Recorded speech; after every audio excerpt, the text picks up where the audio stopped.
Greenfield satellite township से जुड़ी बड़ी खबर आपको बता दें, जहां टाउनशिप क्षेत्र में भूमि की खरीद बिक्री से रोक हटा दी गई है। ये बड़ी खबर हम आपको बता रहे हैं, जहां 60 दिनों तक लोगों से आपत्ति और सुझाव लिए जाएंगे। सुझावों पर विचार के बाद योजना को अंतिम रूप दिया जाएगा।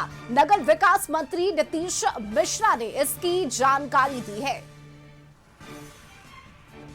तो ये बड़ी खबर आपको बता रहे हैं, जहां पाटलिपुत्र ग्रीनफील्ड सैटेलाइट टाउनशिप को लेकर ये बड़ी खबर, जहां टाउनशिप क्षेत्र में भूमि की खरीद बिक्री से रोक हटाई गई है और 60 दिनों तक लोगों के लिए आपत्ति और सुझाव उनसे लिए जाएंगे और इन सुझावों पर विचार किया जाएगा।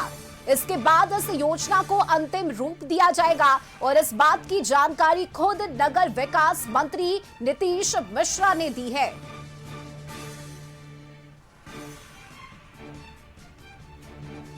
और इस खबर पर अधिक जानकारी के साथ विशेष संवाददाता राजीव रंजन जुड़ चुके हैं। और राजीव, देखिए, सैटेलाइट टाउनशिप को लेकर जोर शोर से तैयारियां चल रही थी, लेकिन अब भूमि की खरीद बिक्री पर जिस तरह से रोक लगाई गई थी उसे हटाने की बात कही है नीतीश मिश्रा ने। क्या जानकारी?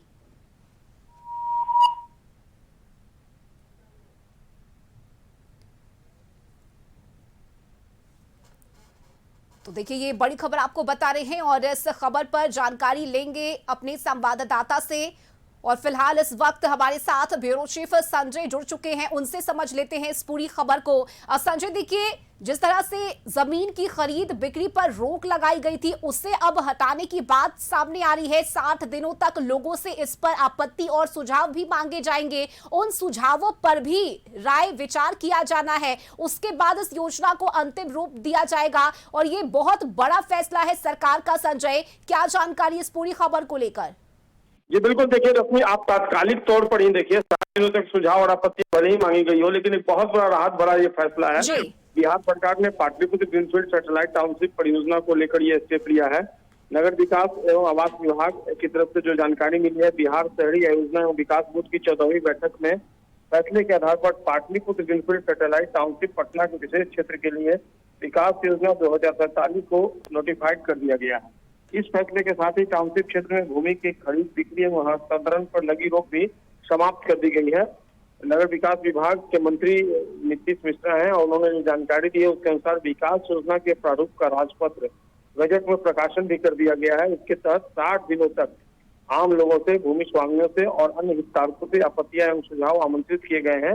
निर्धारित अवधि के दौरान 7 सुझावों और आपत्तियों पर नियमानुसार विचार करने के बाद विकास योजना को अंतिम रूप दिया जाएगा। नीतीश मिश्रा ने बताया है कि अधिसूचना के प्रभावी होते ही पाटलिपुत्र ग्रीनफील्ड सैटेलाइट टाउनशिप के विशेष क्षेत्र में भूमि की खरीद बिक्री और हस्तांतरण पर लगी रोक समाप्त हो गई है।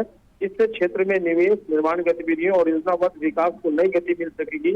मंत्री ने बताया कि मुख्यमंत्री सम्राट चौधरी के विकसित, आधुनिक और सुनियोजित बिहार के विजन को साकार करने में यह परियोजना महत्वपूर्ण भूमिका निभाएगी। प्रस्तावित टाउनशिप में विश्वस्तरीय शहरी अवसंरचना, बेहतर कनेक्टिविटी, पर्यावरण अनुकूल विकास और नागरिकों के लिए आधुनिक सुविधाओं का विकास किया जाएगा।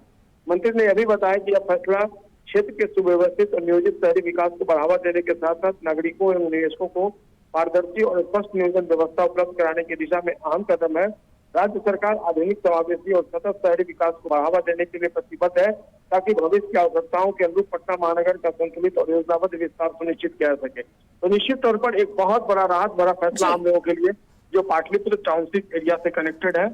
अब वो अपनी जमीन की खरीद बिक्री कर सकते हैं और उनका ट्रांसफर भी कर सकते हैं। जी रश्मि, बिल्कुल संजय, बहुत बड़ा फैसला है ये सरकार का और राहत भरी खबर भी है। बहुत शुक्रिया आपका इस जानकारी के लिए। और इस बीच हमारे साथ विशेष संवाददाता राजीव रंजन भी जुड़ चुके हैं।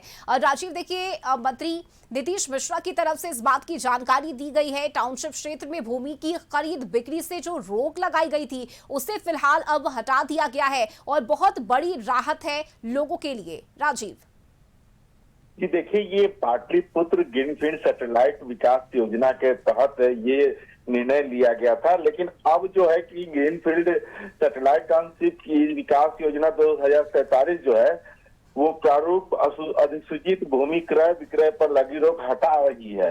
इसका निर्णय लिया गया आज की बैठक में। चूंकि नीतीश मिश्रा जो है वो नगर विकास आवास के मंत्री हैं और उनके साथ विकास आयुक्त सह अध्यक्ष भी बैठे थे और उन्होंने सारी ये 14वीं बैठक थी और इस के आलोक में ये चीज देखने को मिल रहा था कि जमीन की खरीद बिक्री नहीं होने से बहुत सारी परेशानियां हो रही थी और उन परेशानियों से लोगों को निजात दिलाने के लिए ये काम अहम फैसला है।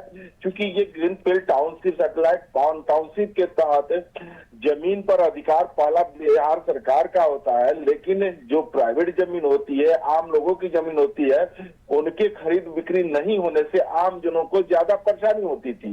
कई लोगों ने तो आवेदन देकर के अपनी बेटी की शादी का हवाला देते हुए, इलाज का हवाला देते हुए जमीन बेचने का गुहार भी लगाया था।